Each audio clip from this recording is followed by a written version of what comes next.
قرآن مجید کے 6666 آیت میں صرف ایک آیت ایسی ہے جس کی شان یہ ہے کہ جب وہ نازل ہوئی تو اسے اکیلے زمین پر لانے کے لیے 70,000 فرشتے مقرر کیے۔ مدینہ کی وہ رات کوئی معمولی رات نہیں تھی۔ روایتوں میں آتا ہے کہ اس رات پوری کائنات ہل گئی تھی۔ دنیا بھر کے جھوٹے خدا یعنی بت منہ کے بل گر پڑے۔ دنیا کے بڑے بڑے بادشاہوں کے سروں سے تاج گر گئے اور شیاطین میں ایسا کوہرام مچا کہ ابلیس نے گھبرا کر اپنے چیلوں کو بھیجا کہ پتہ لگاؤ آخر زمین پر کیا ہو رہا ہے۔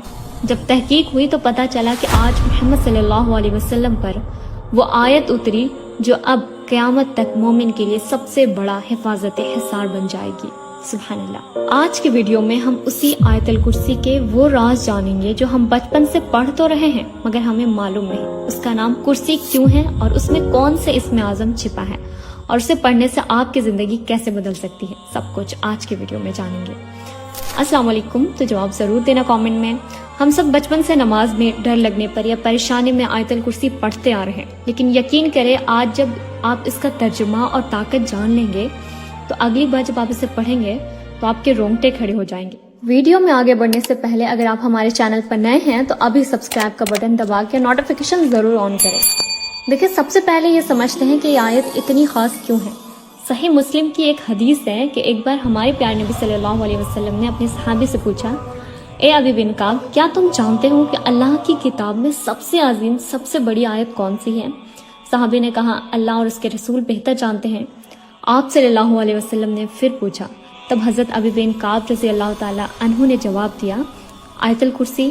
یہ سن کر آپ صلی اللہ علیہ وسلم نے خوشی سے ان کے سینے پر ہاتھ رکھا اور فرمایا، اے ابی، تمہیں علم مبارک ہو۔ یعنی آپ صلی اللہ علیہ وسلم نے خود تصدیق کر دی کہ یہ پورے قرآن کی سردار آیت ہے۔ اب یہاں ایک سوال پیدا ہوتا ہے کہ اسے آیت کو آیت الکرسی کیوں کہتے ہیں اور کرسی کا مطلب کیا ہے؟ عام طور پر ہم کرسی کا مطلب بیٹھنے والی چیئر لیتے ہیں، لیکن اللہ کی ذات جسم اور جگر سے پاک ہے۔ یہاں کرسی سے مراد اللہ کا علم، بادشاہ اور اقتدار ہے۔ اس کی بڑائی کا اندازہ آپ اس مثال سے لگائیں جو حدیث میں بیان ہوئی ہے۔ نبی کریم صلی اللہ علیہ وسلم نے فرمایا، یہ ساتوں آسمان اور زمین کرسی کے مقابلے میں ایسے ہیں جیسے ایک بڑے صحرا میں یعنی جنگل میں ایک چھوٹی سی انگوٹھی پڑی ہوئی ہو۔ اللہ اکبر۔ سوچئے یہ ہماری زمین، یہ سورج، یہ کہکشاں، یہ سب اس انگوٹھی کی طرح ہے اور اللہ کی کرسی وہ صحرا ہے، تو پھر اندازہ لگائیں کہ عرش کتنا بڑا ہوگا اور وہ رب خود کتنا عظیم ہوگا۔ سوچیں قرآن کی ہزاروں آیت میں سے ایک آیت کو سردار یعنی سب سے بڑی آیت کہا گیا ہے۔ کیوں؟ کیونکہ اس میں اللہ کی ذات، صفات کا ایسا بیان ہے جو کسی اور آیت میں اکٹھا نہیں ہوا۔ اب میں آپ کو تاریخ کا وہ حیرت انگیز واقعہ سناتی ہوں جو صحیح بخاری میں موجود ہے۔ یہ واقعہ ہمیں بتاتا ہے کہ جنات اور شیاطین اس آیت سے کتنا ڈرتے ہیں۔ حضرت ابو ہریرہ رضی اللہ تعالیٰ عنہ فرماتے ہیں کہ مجھے اللہ کے رسول نے رمضان کے زکوٰۃ یعنی صدقہ فطر کی حفاظت پر مامور کیا۔ میں رات کو پہرا دے رہا تھا کہ اچانک ایک شخص آیا اور دونوں ہاتھوں سے گلا یعنی کھجوریں سمیٹنے لگا۔ میں نے اسے پکڑ لیا اور کہا، خدا کی قسم میں تجھے اللہ کے رسول کی خدمت میں پیش کروں گا۔ وہ شخص گڑ گڑا کر رونے لگا، کہنے لگا، میں بہت محتاج ہوں، میرے چھوٹے چھوٹے بچے ہیں اور میں سخت ضرورت مند ہوں۔ حضرت ابو ہریرہ رضی اللہ تعالیٰ عنہ کہتے ہیں کہ مجھے اس پر ترس آ گیا اور میں نے اسے چھوڑ دیا۔ صبح ہوئی تو نبی کریم صلی اللہ علیہ وسلم نے فرمایا، یعنی وحی کے ذریعے جان کر مجھ سے پوچھا، اے ابو ہریرہ، رات تمہارے قیدی نے کیا کیا؟ میں نے عرض کیا، یا رسول اللہ، اس نے سخت ضرورت مند اور بچوں کے واسطہ دیا تو مجھے رحم آ گیا اور میں نے اسے چھوڑ دیا۔ آپ صلی اللہ علیہ وسلم نے فرمایا، خبردار، اس نے تم سے جھوٹ بولا اور وہ پھر آئے گا۔ اگلی رات وہ پھر آیا، میں نے پھر اسے پکڑا، اس نے پھر قسمیں کھائی، میں نے پھر چھوڑ دیا۔ تیسری رات جب وہ آیا تو میں نے کہا، اب تو میں تجھے نہیں چھوڑوں گا، تم ہر بار وعدہ کرتے ہو اور پھر آ جاتے ہو۔ جب اس چور نے دیکھا کہ اب بچنے کا کوئی راستہ نہیں ہے تو اس نے ایک عجیب سودا کیا۔ اس نے کہا، مجھے چھوڑ دو، میں تمہیں ایسے کلمات سکھاؤں گا جس سے اللہ تمہیں نفع دے گا۔ میں نے پوچھا، وہ کیا کلمات ہیں؟ اس نے کہا، جب تم اپنے بستر پر لیٹنے لگو تو آیت الکرسی پڑھ لیا کرو، اللہ کی طرف سے تم پر ایک نگراں فرشتہ مقرر ہو جائے گا اور صبح تک شیطان تمہارے قریب بھی نہیں بھٹکے گا۔ حضرت ابو ہریرہ رضی اللہ تعالیٰ عنہ نے اسے چھوڑ دیا۔ صبح دربار رسالت میں حاضر ہوئے اور سارا ماجرا سنایا۔ نبی کریم صلی اللہ علیہ وسلم نے مسکرا کر فرمایا، اس نے بات تو صحیح کہی، حالانکہ وہ بہت بڑا جھوٹا ہے۔ اے ابو ہریرہ، جانتے ہو تم 3 راتوں سے کس سے باتیں کر رہے تھے؟ انہوں نے کہا نہیں یا رسول اللہ. آپ صلی اللہ علیہ وسلم نے فرمایا وہ شیطان تھا. ذرا غور کریں، شیطان جو انسان کا سب سے بڑا دشمن ہے، وہ خود یہ راز بتا رہا ہے کہ میرے وار سے بچنا ہے تو آیت الکرسی پڑھو. کیوں؟ کیونکہ جب یہ آیت پڑھی جاتی ہے تو ایک نورانی حصار قائم ہو جاتا ہے جسے توڑنا ابلیس کے بس کی بات نہیں ہوتی. دیکھیں اکثر کے مائنڈ میں اب یہ چل رہا ہوگا کہ آخر اس کا ترجمہ کیا ہے اور اتنا طاقت کیسے ہے، تو آئیے جانتے ہیں. دیکھیں آیت الکرسی دراصل 9 جملوں پر مشتمل ہے اور ہر جملہ ایک الگ دنیا ہے. آئیے آج اس 9 جملوں کا مطلب سمجھتے ہیں اور وہ راز جانتے ہیں جو ہماری دعائیں قبول کروا سکتا ہے. پہلا جملہ ہے اللہ لا الہ الا ہوا. ترجمہ ہے اللہ وہ ذات کہ اس کے سوا کوئی عبادت کے لائق نہیں. یہ شروعاتی سب سے بڑا ہوا ہے. دنیا میں ہزاروں جھوٹے خدا بنے، بتوں کو پوجا گیا، بادشاہوں کو سجدے ہوئے، لیکن یہاں اللہ نے اعلان کر دیا کہ کائنات میں کوئی بھی کہیں بھی عبادت کے لائق نہیں ہے سوائے اس اکیلی ذات کے. یہ جملہ شرک کی جڑ کو کاٹ دیتا ہے. دوسرا جملہ ہے الحی القیوم. ترجمہ ہے وہ ہمیشہ زندہ رہنے والا ہے اور وہ ساری کائنات کو تھامنے والا ہے.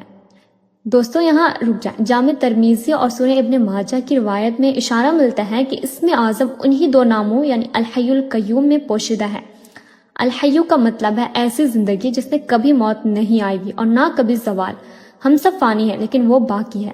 اور القیوم کا مطلب ہے وہ ذات جو خود اپنے بلبوتے پر کھڑی ہے اور جس نے پوری کائنات چاند سورج زمین کو تھام رکھا ہے. اگر وہ ایک پل کے لیے اپنی توجہ ہٹا لے تو کائنات بکھر جائے گا. یہی وہ نام ہے جن کے واسطے سے مانگی گئی دعا اللہ کبھی رد نہیں کرتا. تیسرا جملہ ہے لا تأخذہ سینۃ ولا نوم. ترجمہ ہے اسے نہ اونگ پکڑتی ہے اور نہ نیند آتی ہے.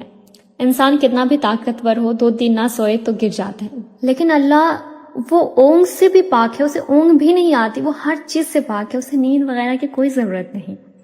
چوتھا جملہ ہے لہو ما فی السماوات و ما فی الارض.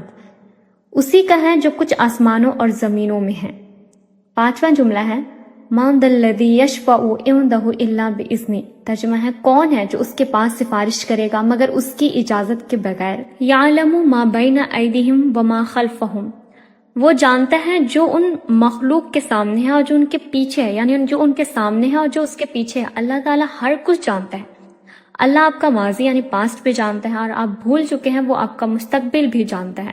جو ابھی آنے والا ہے کوئی راز اس سے چھپا نہیں. آپ دل میں کیا سوچ رہے ہیں وہ بھی یہ جانتا ہے. ساتواں جملہ ہے انسان کی لا علمی. ولا یحیطون بشیء من علمہ الا بما شاء.